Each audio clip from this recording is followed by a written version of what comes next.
Di ba? Minsan, di ba, pag burp, nalalasahan mo agad yung yung lasa ng barley.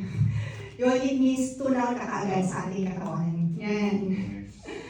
Yes, okay. Yan. So, dito naman, sino dito gustong mawala ang mga bilbil?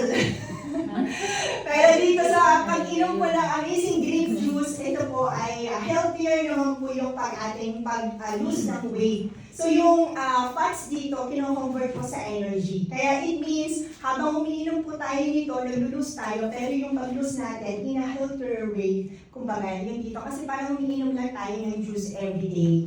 Yan, kasi meron po itong Quercetina cambogia. Appetite suppressant din po ito.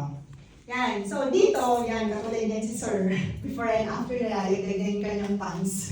Yan, so dito naman ang vitamin C ng immunology, napakaganda naman po nito. Ito po yun. Yan, so ipapakita ko po sa inyo. Ito po siya.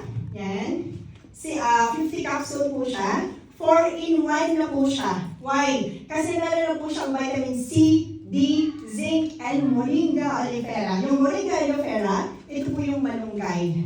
Yun. So ito po, ang kagandahan po nito, kung i-combine niyo po itong dalawa, power duo na po. Bakit? Kasi itong morning, itong tinitake nyo, amazing organic bioleader, 10 minutes before breakfast. Then ito naman, pwede nyo itong i-take sa gabi para masarap po yung tulog ninyo. So ito po yung pag na-combine nyo po itong dalawa, for sure, hindi na po kayo tatawin ng sakit.